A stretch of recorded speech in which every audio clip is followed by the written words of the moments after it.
si la justice de son pays avait besoin de lui pour donner des éclaircissements en tant que responsable en province, où est le mal. Et il n'a pas été convoqué, il n'y a aucune plainte qui a été jusqu'à présent, au moment où je vous parle, contre son excellence, monsieur le gouverneur de la province du Haut-Katanga, Jacques Yaboul.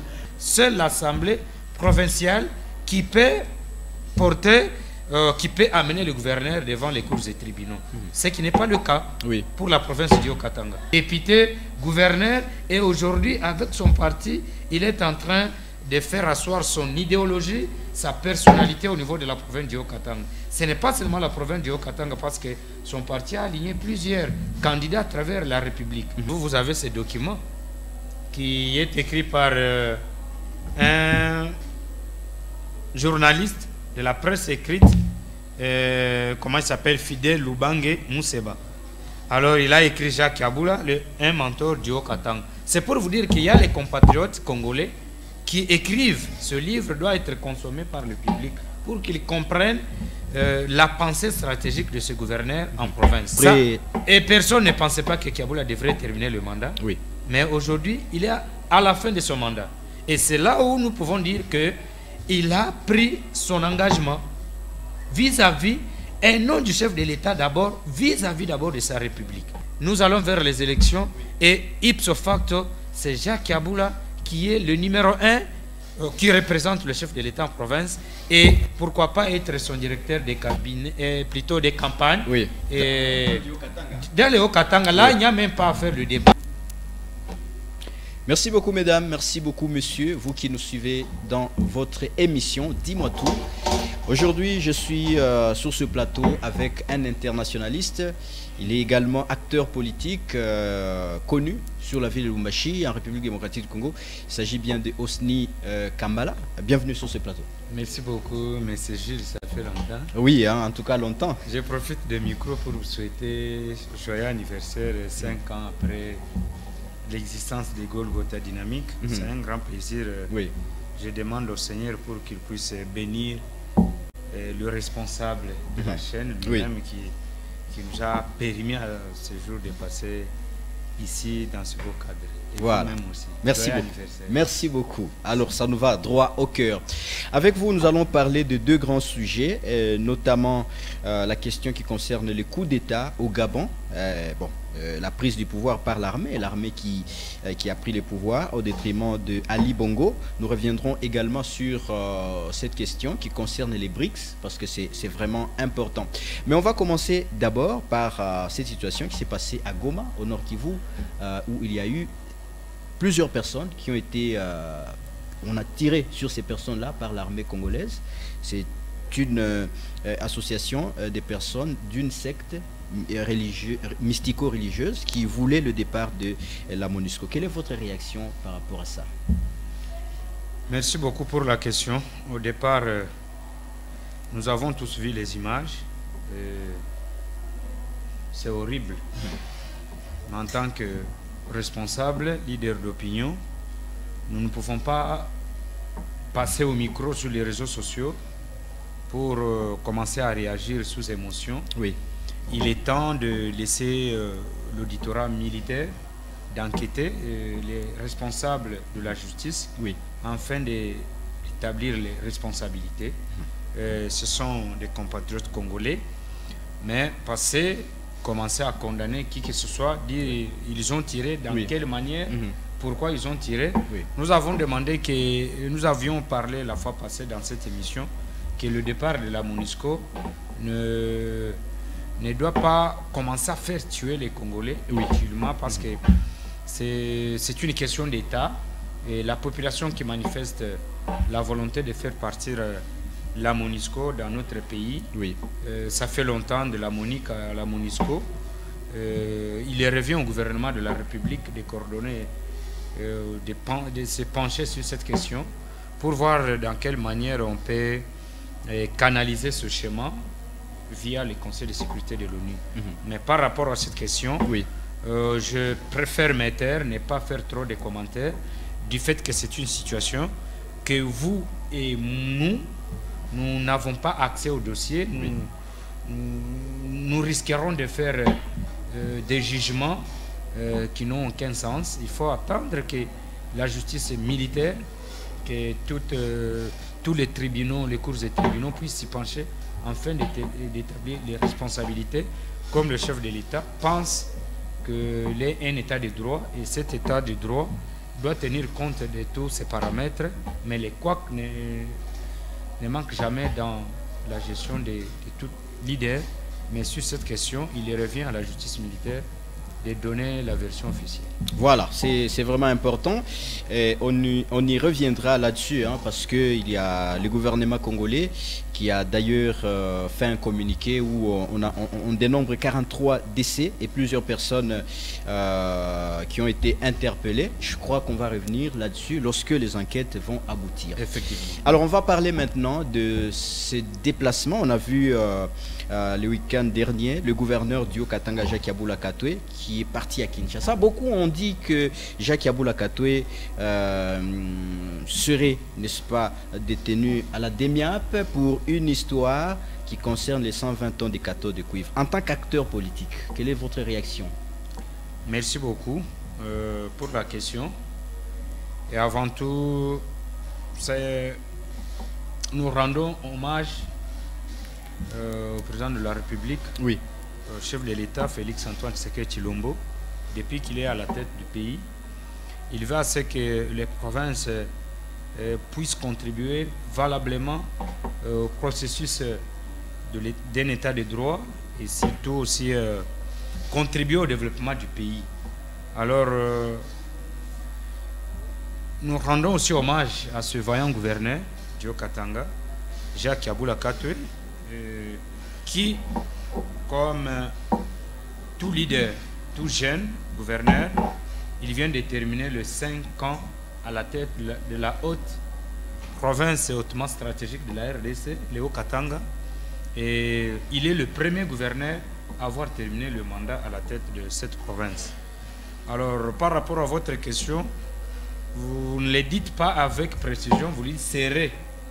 Alors, est-ce qu'il faut discuter sur serré? Non, plusieurs sources sont annoncées, parce que quand même, quand les médias le disent, ça veut dire qu'il y a des sources sûres non, à Kinshasa. Officiellement, son Excellence Jacques Yabula était parti à Kinshasa sur invitation officielle lui adressée par le secrétariat général de l'UDPS en tant qu'allié de cet agglomérat ou ces conglomérats politiques. Avec son parti ARDEV. ARDEV, bien sûr, au moment où il est autorité morale. Oui. Et une fois arrivé sur le terrain, vous avez vu même lors de la prise de la parole par le secrétaire général Augustin Kabouya, il ne l'a pas présenté comme un invité, mais il a dit merci d'être là. Il l'a présenté comme un allié de poids, de taille. Et cela, vous pensez qu'en politique, il y a plusieurs prédateurs politiques. Oui. Et pour certains, ça ne passe pas. Et il a été invité. Mais par rapport à la question, il faut comprendre que en tant que responsable gestionnaire de la province, ce qui se passe dans la province, il se plie au principe qu'on appelle le principe de la redevabilité. Donc, il est redevable à sa République. Aller éclairer la justice au moment où on avait besoin de lui, c'est pour faire comprendre à ceux qui sont chargés d'enquêter sur la situation que vous venez d'évoquer, de donner une comment on peut dire une précision, une information officielle, surtout parce qu'il incarne l'institution gouvernement provincial au niveau de la province. Donc, comme il incarne la République, il est redevable à la République. Et cela aussi montre que la démocratie, malgré ça encore des failles, oui, et voir un gouverneur en fonction aller se rendre à la justice de son pays, donner des témoignages, c'est important.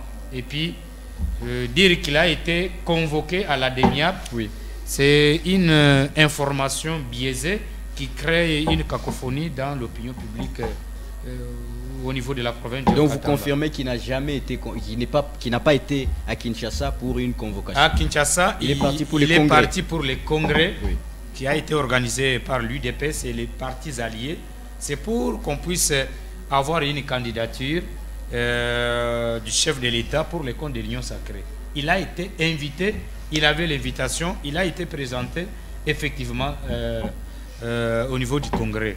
Mais si la justice de son pays avait besoin de lui pour donner des éclaircissements en tant que responsable en province, où est le mal, et il n'a pas été convoqué, il n'y a aucune plainte qui a été jusqu'à présent, au moment où je vous parle, contre son excellence, monsieur le gouverneur de la province du Haut-Katanga, Jacques Yaboul. Mais néanmoins, il faut comprendre que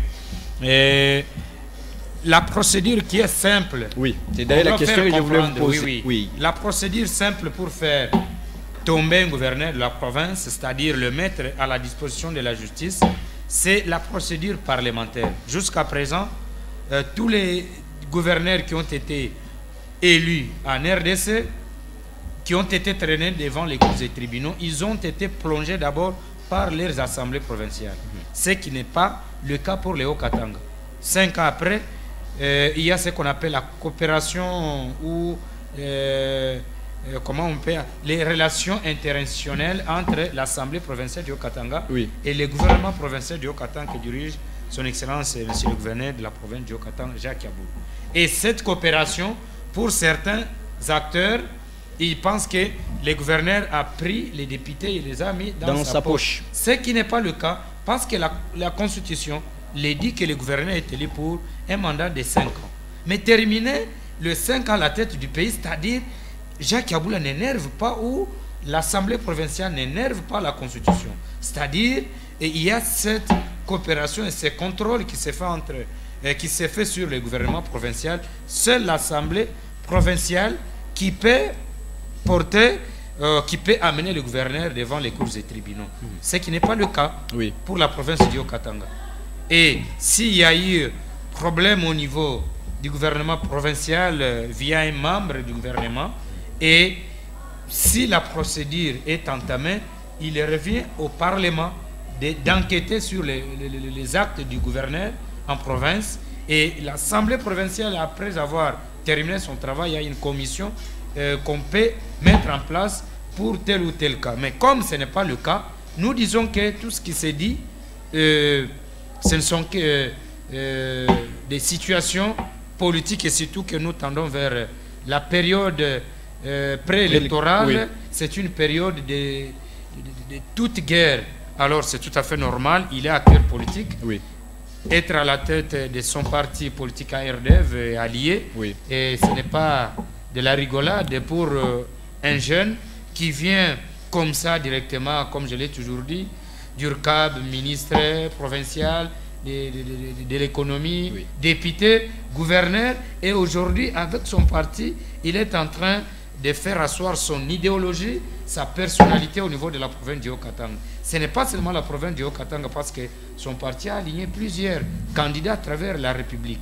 Donc c'est pour dire que c'est une nouvelle énergie qui est observée au niveau de la province du Haut-Katanga. Est-ce que Jacques Yaboul, c'est l'image qui porte la vision du chef de l'État dans le Haut-Katanga?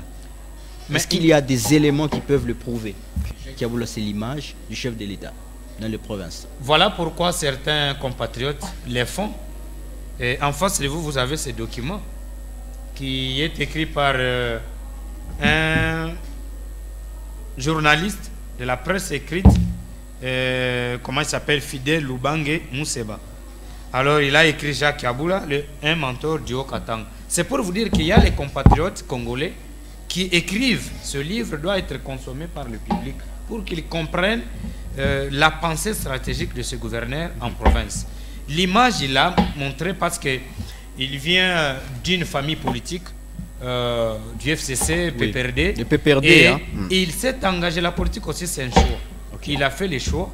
Il a pris l'engagement ferme. Bien que critiqué au début de son mandat. Après... et personne ne pensait pas que Yaboul devrait terminer le mandat. Mais aujourd'hui, il est à la fin de son mandat. Et c'est là où nous pouvons dire qu'il a pris son engagement. vis-à-vis, et non du chef de l'État d'abord, vis-à-vis d'abord de sa République.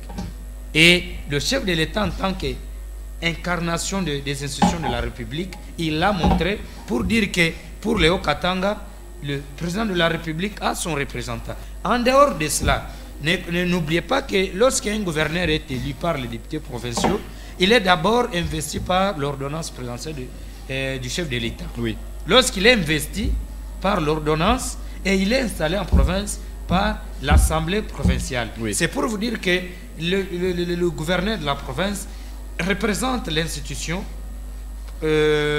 province ou le gouvernement provincial en province. Donc, il incarne cette institution et puis il représente le chef de l'État en province.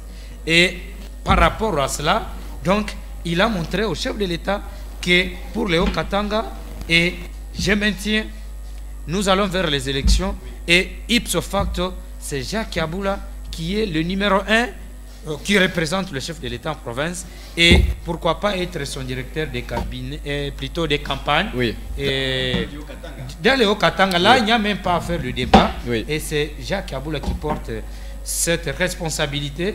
Et il l'a montré 5 ans après. Jacques Yabula a montré à la face du monde qu'il est l'incarnation de la vision du chef de l'État en province. Voilà. Avant de passer maintenant à notre premier sujet, est-ce qu'il y a un message clair que vous pouvez adresser à la population, surtout en rapport avec le gouverneur Jacques Yabula Kato? Merci beaucoup, M. Gilles. Oui. Le message, c'est un message de paix. Vous savez que la plupart de tous les présidents de la République, le Premier ministre Lumumba, lorsqu'il y avait des troubles dans l'espace Grand Katanga, il n'avait pas gouverné. Oui. Pourquoi? Parce que Tshombe était là. Oui. Et il n'a pas tenu compte de la guerre froide et du poids que cet espace oui, du Grand Katanga représente dans l'économie mondiale. Tout à fait. Et Lumumba a fait des sourds-muets et il n'a pas gouverné le pays. Oui. Pourquoi? Parce que l'espace Grand Katanga à l'époque, le Katanga, lui échappait. Oui. Et aujourd'hui aussi, le Haut-Katanga fait partie de cette province qu'on appelle actuellement du G6, si vous voulez, ou du G8, parmi les provinces phares. Donc, lorsqu'il y a des troubles dans cette province, et même le chef de l'État est inquiété. Et on a vu de Kasavubu, de Mobutu. Quand Mobutu, il y avait aussi des problèmes dans cet espace avec la guerre d'écologie. Il y a eu des problèmes. Et Mobutu, à un moment, il a essayé un peu de perdre le Katanga parce qu'il y avait aussi de grands baobabs comme le fait Baba Kungwa Kumwanza et paix à son âme. Oui. Et il y a aussi d'autres ténors de la politique katangaise et pourquoi pas le fait comment on l'appelle le père de l'actuel président Kibasa. Oui, Kibasa. Et comprenez que le Katanga joue un grand rôle dans la géostratégie ou dans la géopolitique de notre pays. Nous avons vu aussi avec le président honoraire Joseph Kabila Kabange, lorsqu'il y a eu des tumultudes dans la province, je vous dis ici, il n'avait pas fait cela, ça pouvait être terrible, mais à un moment, il y avait des troubles dans cet espace, nous comprenons la suite, heureusement, il est en vie, président honoraire, et c'est une leçon pour dire que dans cet espace, il y a beaucoup d'enjeux, pas uniquement pour les Congo, mais pour les grandes puissances étrangères. Donc la paix au niveau du Haut-Katanga va permettre à ce que le président de la République puisse faire asseoir sa vision ou son influence politique dans ce pays. Au peuple haut-katangais, aux étrangers qui sont ici, de comprendre que la situation est sous contrôle et honorable Jacques Yabula ne fera pas grand-chose. Il va retourner dans sa province d'origine natale et il a l'appui de tous les Haut-Katangais. Et nous, en tant que leaders d'opinion, nous demandons au peuple, à la jeunesse, de faire confiance à ce voyant gouverneur qui est d'abord jeune. N'oubliez pas qu'il y a aussi la guerre ou les conflits de génération. En tant que jeunes, nous devons soutenir cela, que le peuple et d'autres acteurs politiques, ceux qui veulent être là où Kiaboula est là, ou être gouverneur, les élections sont déjà là. Et ceux-là qui ont déjà postulé à tous les niveaux, députés nationaux, candidats députés provinciaux nationaux, et la bataille est déjà là. Kiaboula termine le mandat, et ceux-là qui veulent se lancer, qui se lancent, que Dieu puisse les accompagner, mais au moment où nous vous parlons, Jacques Kiaboula est en train aussi de jouir aussi de sa grâce, parce que tout pouvoir vient de Dieu. Exactement. Et la course est déjà là. Lui-même est à la course, il est candidat député national, et la bataille est déjà là. Et nous voulons qu'il ait la paix avant les élections ou même après les élections. Que les Congolais ne puissent pas s'entre-déchirer à cause du pouvoir. Il est là, il travaille, et le reste sont des supputations politiques. Nous demandons à tout le monde de lui faire confiance, et nous aussi, nous l'accompagnons parce qu'il incarne l'institution de la République au niveau de la province. Voilà, alors on va essayer un peu de parler en quelques mots. Je crois que prochainement on va y revenir sur le BRICS parce que le temps nous fait défaut. Mais d'abord, le coup d'État au Gabon. En tant qu'internationaliste, qu'est-ce que cela vous a dit? Est-ce que c'est un vent qui est en train de venir avec les nouveaux révolutionnaires? Merci beaucoup pour la question. J'ai lu sur les réseaux sociaux certaines élites aliénées à leur tribu, à leurs autorités morales. Ils tapent, ils ont applaudi cela, oui, et ils disent que ça va arriver à Kinshasa. Et non, ça, c'est nous juste, disons cela, oui, parce que Dieu est au contrôle de tout, et tout celui qui veut, ou toutes celles qui veulent voir la même situation au Gabon se répéter ici en RDC, c'est Dieu seul va punir tout celui qui fait des mauvaises paroles contre notre nation. Okay. On n'a pas besoin de cela. Le Congo, la RDC est la seule nation en Afrique centrale qui fait des élections rotatives. Ça n'arrivera jamais. Le Congo a un autre schéma démocratique. Nous avons les élections. Nous devons garantir ce processus. Quatrième processus électoral, c'est déjà une expérience. Oui. Que le peuple congolais vote. Ce qui se dit sur les réseaux sociaux, au Gabon, c'est un problème du clan, parce que Ali Bongo, fils de feu Omar Bongo, est au pouvoir, affaibli déjà. Depuis 2009 qu'il est là. Depuis 2009, oui, après le décès de son père, oui, et il était déjà affaibli. Mais c'est quoi le problème? C'est la France, comment on appelle, France-Afrique. Oui. Il y a aussi France CFA, parce que cette monnaie est consommée dans les anciennes colonies françaises. Le problème du Gabon, c'est un problème qui doit donner des leçons, pas à la RDC, parce que la RDC est sur la même voie que les États-Unis d'Amérique, parce que nous organisons les élections. C'est une leçon, oui, pour nos amis de l'Afrique centrale, Cameroun, le Rwanda, Congo-Brazza voisins.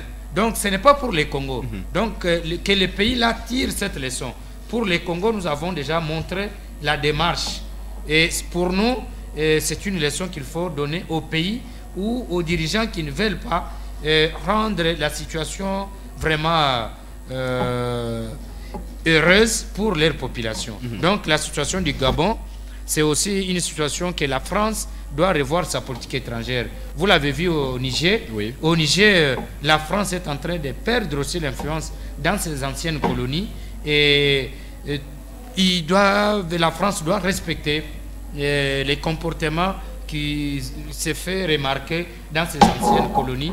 Vous l'avez vu au Niger, un coup d'État militaire, un jour après, les États-Unis d'Amérique ont dépêché la deuxième personnalité de la diplomatie américaine au Nigeria pour être nommée comme ambassadrice. Donc les Américains ont donné aussi un signal fort à la France pour dire que, attention, nous avons une base militaire, oui, à Agadez, oui, même à Niamey, et nous avons un grand centre de renseignement où la CIA est en train de collecter les informations du Sahel. Donc les Américains n'ont pas emboîté, et la Russie observe ce qui se passe dans les anciennes colonies françaises, et la Russie est en train aussi de tout faire pour faire asseoir son hégémonie en Afrique. Par rapport à la question des BRICS, pour terminer, comme on n'a pas beaucoup de temps, la RDC jusqu'à présent n'a pas encore formulé la demande à être membre, notre Premier ministre, son Excellence Sama Lukonde, qui avait représenté la RDC au 15e sommet des BRICS en Afrique du Sud. Et jusqu'à présent, on observe, on est en train de se rapprocher. Et on doit tenir compte de certains préalables. On ne peut pas directement faire une candidature, par après on rejette, comme on vient de rejeter la candidature de l'Algérie. Et vous voyez que pour un pays, ça fait des bruits sur le plan diplomatique. Pour une nation, comme une grande nation d'ailleurs, le premier pays le plus vaste de l'Afrique, c'est l'Algérie. Et après l'Algérie, c'est le Congo, la RDC, actuellement après la scission du Soudan.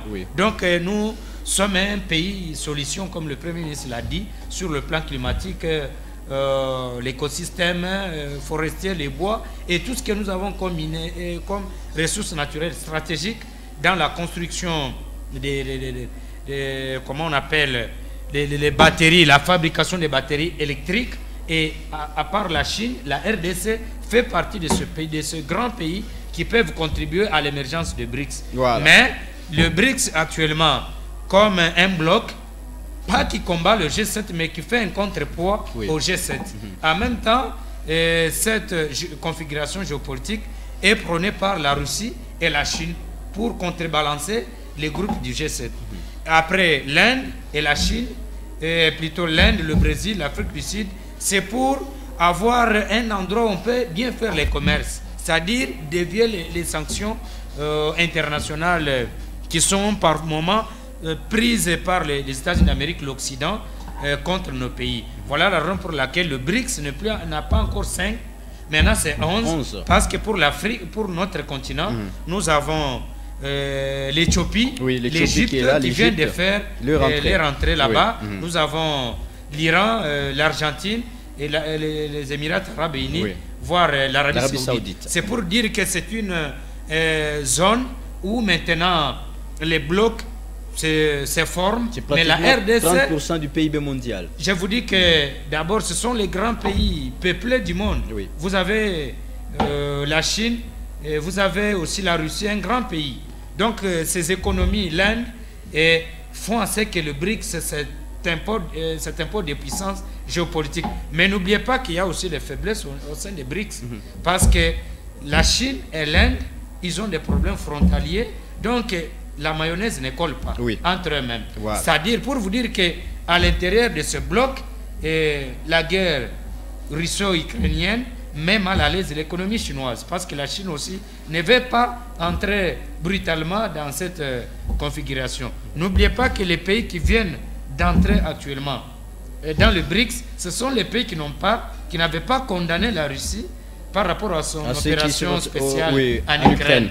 Mais comprenez que le Congo, par rapport à cette question, la position était ambiguë par rapport au multi-alignement sur la scène internationale. Voilà la raison pour laquelle, par rapport à ce BRICS, le Congo aussi doit tenir compte des infrastructures, il doit tenir compte aussi de la situation sécuritaire. Mais n'oubliez pas que même l'Éthiopie a un problème avec les Tigrés, avec l'Érythrée voisin. Donc que le problème de l'insécurité ne puisse pas servir un exemple pour dire non, le Congo parce qu'il y a l'insécurité, non. Mais le Congo doit favoriser les investisseurs nationaux, les entreprises locales, nationales, pour que nous puissions aussi avoir des entreprises qui peuvent faire la compétition avec d'autres entreprises et permettre à la RDC d'avoir un cadre de dialogue là où les autres pays vont commencer à fréquenter. Mais je sais que le chef de l'État, Félix Antoine, les gouvernements Sama Lukonde font un effort pour que le Congo soit aussi là comme membre. Mais nous rappelons que nous n'avons pas encore formulé la demande pour être officiellement pour être membre admis au BRICS. Voilà, merci beaucoup d'être venu. C'est moi qui vous remercie pour la considération. Et c'est par ici où je demande à la conscience à la prise de la conscience nationale. Nous sommes un grand pays au cœur des enjeux géopolitiques mondiaux. Au peuple congolais de tenir toutes ces querelles qui se font sur les réseaux sociaux, les anti et les pros. Le Congo n'appartient pas à un seul individu ou à un seul groupe d'individus. Nous devons soutenir les institutions de la République, faire comprendre que nous sommes allés vers une nouvelle guerre de la mondialisation, mais pour que le Congo intègre aussi ce grand commerce mondial, nous devons faire bloc, nous unir, opposition, majorité, pour que nous puissions parler du Congo partout où nous sommes. Si le Congo ne parvient pas à jouer son rôle dans les relations internationales, c'est-à-dire nous devons renforcer l'opinion publique nationale pour que peu importe celui qui sera à la tête du pays puisse avoir l'appui du peuple congolais. Voilà, merci. Merci beaucoup à vous tous qui nous avez suivis. Merci à Raphaël Kassongo. On s'est fixé rendez-vous prochainement. Bye bye. Merci. Merci.